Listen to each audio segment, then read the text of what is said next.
So, Elle, we are talking about this great, fabulous book we have picked up called Where the Light Mm. Gets In by Hmm. Ben Crow, with the subtitle of Simple, Playful, and Profound Perspective Shifts to Yeah. Change Your Life.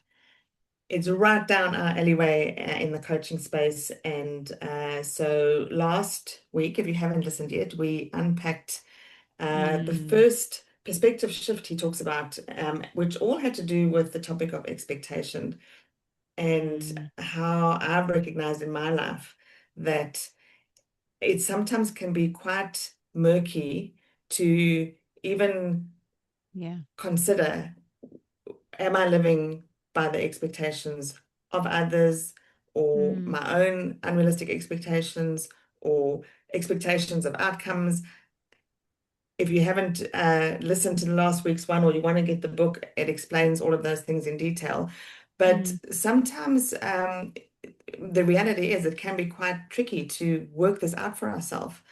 So today, you and I thought it might be really great to visit just a smidgen of what he shares in this chapter. Yeah. And Yeah. one of the ways to help shine a light on whether we, living by expectation is Mm. to kind of reflect on regrets in life. So, 100%. Yeah. And he, yeah. he shares some work that's done by a palliative care nurse by the name of Ronnie Ware, I think is how we say her name. And she's written a book, and it's the top five regrets of the dying. And so, wow, the top five regrets. And I think how powerful if we were to consider people's top five regrets, it might shed a light on potentially areas in our life that we also could possibly end up regretting if we don't make any changes. But it gives us some insight to perhaps how we would like to consider moving forward and our future. And so, are you happy for me to read through what the top five regrets are, Kath? And then we can pull them Yeah, and I apart or? think, yeah, absolutely. And I think also just noting that, these are deathbed regrets. Yeah. So, what more poignant time in one's life Yeah. to stop back and reflect. And obviously, Bronnie Ware had a great rapport with the patients that she was assisting, Mm, to be having these conversations with them conversation. and to ask these Yeah. questions. But I think it's such a gift to us to have It research like is. this that we can actually reflect on and, to ask, well, if we can learn about these regrets, people on Now. the deathbed, what do they regret? And if we've got Yeah. time as the living to learn about them and Make help use changes them if as a needed guide. or Yeah, yeah. yeah. So go ahead, Al. I'd love you to Sure. read the five and then we can chat more. Pull them apart a bit. All right. So the top five deathbed regrets. Number five is I wish that I'd let myself be happier. Hmm. Hmm. Number four, I wish I had stayed in touch with my friends. Number three, I wish I'd had the courage to express my feelings. Number two, I wish I hadn't worked so hard. And number one, deathbed regret. I wish I'd had the courage to live a life true to myself and not the life others expected of me. Hmm. Wow. So as I was reading through those, I can certainly see areas that stand out straight away to me. Um, I think staying in touch with friends is something that I kind of value and do currently do. But this one here, I wish I'd had the courage to express my feelings.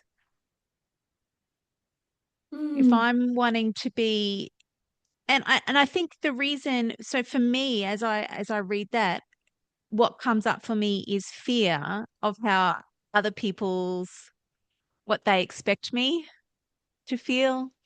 I think there's a fear of um it being received, and you sort of want to just blend. For me, I like to just kind of blend in or have it all together or whatever it is. There's a little bit of fear there. And so I wish I had the courage to express my feelings.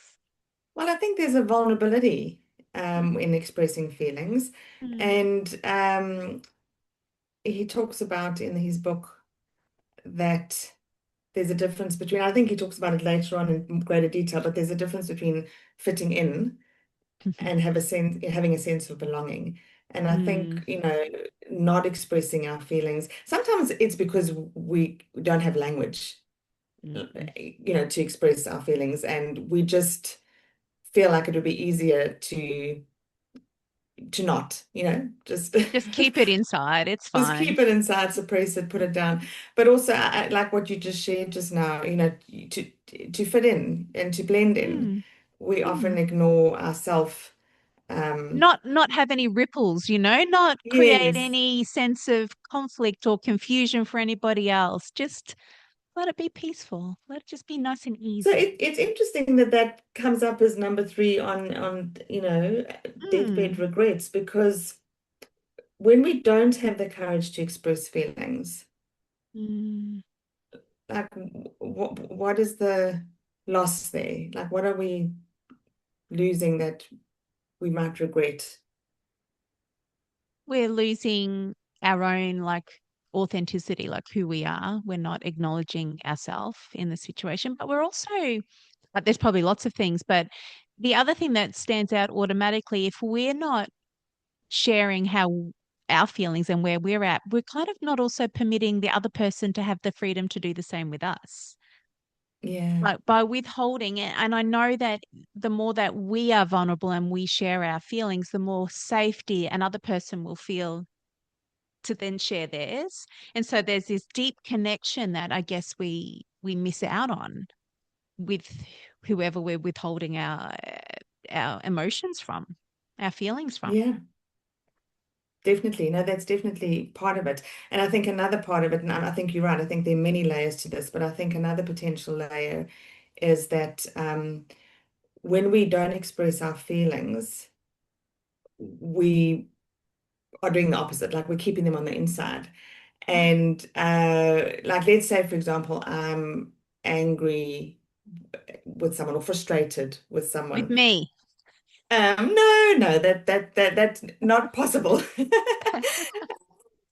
We just get on like a house on fire. But if, like let's just say there's someone like we spoke Yeah. about last week, like when someone's not acting in a way that we would hope they would, or we've got an Yeah. expectation and that's not being met. And so Yeah. that's pressing on my buttons and I'm getting frustrated and angry. Mm. And if I don't share my feelings with somebody, um, they start to eat away at me on the inside. Mm. Of And course. then often, they loop and go in circles and then they grow. And what could have Mm. started out as a small little frustration Conversation. turns out to be this massive thing that I've kind of made Mm. big in my mind. So I think, and then there's weight in that. There's weight, Yeah. there's that pressure again. And I think Mm. sometimes being more freely expressive. And look, with all these things, there's wisdom, right? There's wisdom in who Yeah. You don't you just choose to share this blurt with. things all out all over the shop. Yeah. Also, you don't want to share your anger and frustration with someone who's going to help stir your anger and frustration up even more with you. Very true. Yeah. Yeah. Agreed. But Yeah. I think there, yeah, we can probably hold our uh, the negative parts much more lightly if we share Mm. them and sort of don't let them sink in and become bigger than what they really are and heavy. Yeah. So Yeah. that's part of it too, I think. Yeah. Yeah, I think so too. So what stood out to you, Kath, as I read those Well, I even top think the fifth five one, regrets? the number The five, which is the main first one. one you've shared. Yeah. Yeah. Well, that I let myself be happier. What jumped out at me is that's interesting because that recognizes that I have ownership and responsibility and choice to be happier. Yeah. Like my happiness is not dependent on externals, and like Yeah. there's a choice to be happier. And I Yeah. think even the recognizing that I could have chosen to feel happier, and that's empowering. I mean, that's really for me. I think Mm. I'm like, oh, that's. I to had a learn that choice there. now, Yeah. and to choose in every moment along the journey Mm. that I can choose to be happy and I can choose to be upset and I can choose to be angry. It reminds me of Graham Cook. I listened to quite a bit of Graham Cook before, and he shares in one of his teachings, I would ha have no clue which one it is, but he says that other people don't make you angry. And I listened to that and I thought, what? Of course, Yes, other I people do. make you angry. And just even the recognizing, well, if someone, if I say so and so makes me angry or the circumstance Mm. makes me frustrated, I'm giving power to all these An externals external. to Mm. um, to have control over how I'm feeling. So Mm. again, the recognizing and taking back ownership of that I can choose how I want to feel. And I'm Mm. not saying that it's bad to feel frustrated or angry. And No. And so it's if I human, want to, right? Mm. yeah, absolutely. Mm. But it's more of a ownership thing. Like, oh, Mm. okay, I can be in the driver's seat of my emotions and Yeah. my feelings. So that's Yeah. what stood out for me. Yeah. Yeah. And then that number one reason, I wish I had the courage to live a life true to myself, not the life others expected of me. And Yeah. you've And talked gosh, about that's this such a so hard many one. times with your medical studies, right? You studied something, you did something because you thought that's what you probably should do, and da da da. And Yeah. not to put any words in your mouth, but I mean, if we don't make the changes and live true to ourselves, we must miss out on so much.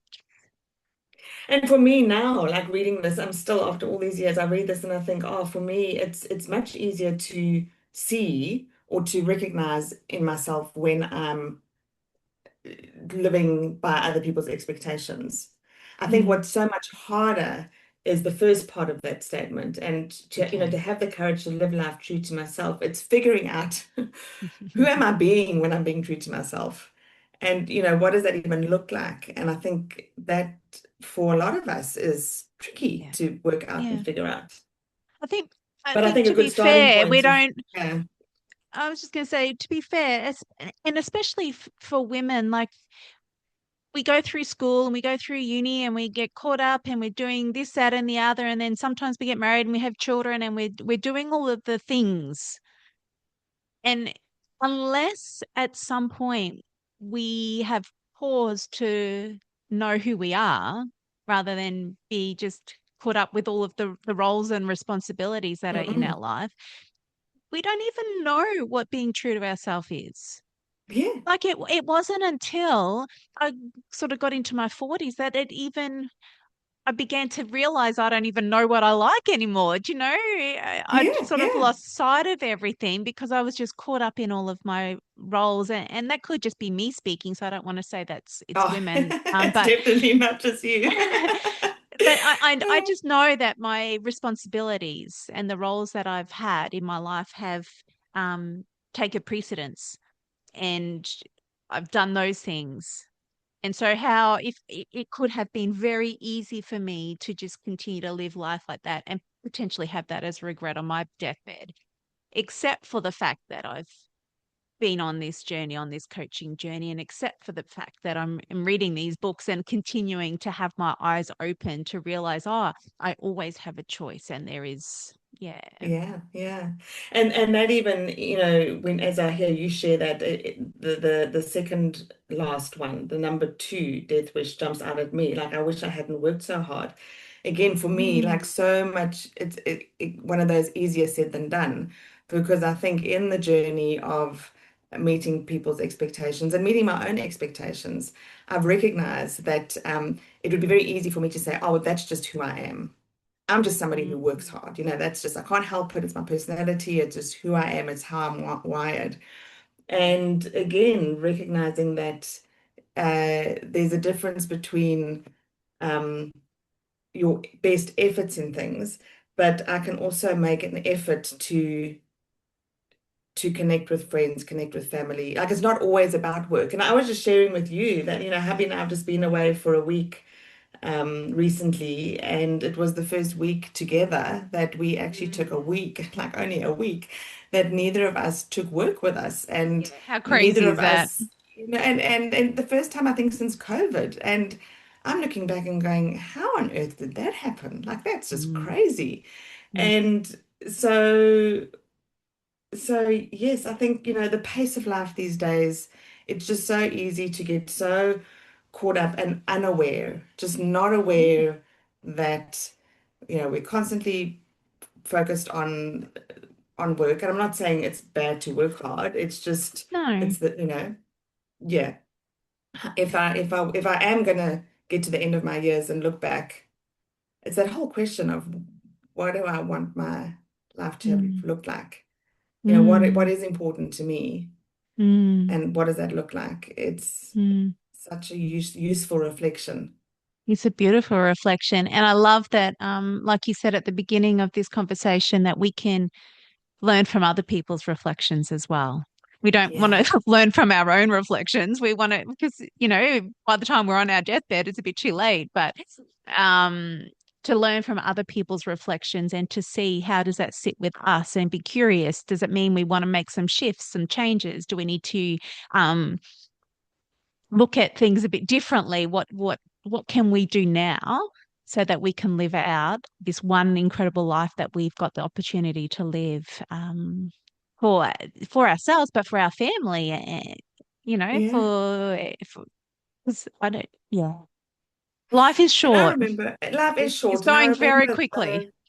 I remember this is going back like 12 years now, probably getting to the point of recognizing that uh, the the path I was on was not the path I wanted to be on. And Mm, as much as what that was quite a revelation at the time, it also left me really in a bit of a tailspin because I thought I don't actually know where to even begin to figure out yeah. what different could look like. And so I did a number of years sort of quite stuck and quite disempowered and just really so fearful, actually, being in that space. And so, if you're listening and you reflecting on these regrets that we've just read off and you're thinking, oh my gosh, this is just too hard, this is just too confronting, this is just I don't know. I don't want to think about these things because it's just Mm. so much easier to keep Just going the way ignore it. Yeah. ignore it and keep going. Yeah. Um, yeah, just that's okay. No, that's okay. But Mm, I think to realize that making changes and pausing and reflecting and figuring out how to be different and how to do things differently, if you're feeling like that's just too hard, yeah. we want to encourage you that um, this coaching space. I know we're bandy on about this word, but it's just such a life-giving space. And I love that the coaching industry is growing. I love that um, the credentialed space in the coaching industry is growing, and that there are strategies, there are tools, there are pathways, Mm, there are ways to figure this stuff out. So if you're yeah. feeling like, oh, this is too hard, or I don't want to go there, my encouragement is, it's not as hard as what you think it is. And Agreed. yeah, there is help, there is space. Mm. And if coaching just seems like way too far a jump right now, um, this book is a really good place to start, Yeah, it is a great place to start. where the light gets in. And yeah, yeah. Yeah, And then just love it. conversations, serious conversations. So Yeah, judgment free, just sort of daring to think a bit outside the box, perhaps. yeah, Because we are creatures of habit. We think the same way. And if we talk to people who are like-minded to us, they're thinking somewhat similar to us. And so we're in this little box. It's yeah, healthy to challenge it a little bit. Hmm. yeah, yeah, yeah. So thanks for listening, and Hmm. yeah, I hope that this inspires you to Yeah. pause, to think, to reflect, Mm. take these questions to your next night out with friends, Yes, that's a good and idea. Mm, Yeah, just, or your next dinner table conversation mm, with people that you feel comfortable to talk about these things, and just interesting to yeah. hear what comes up for you and others. Mm, Yeah. yeah. Brilliant. All right. Well, Well, thanks, love Elle. talking to you and can't wait to do it all again. See you next time. Pleasure.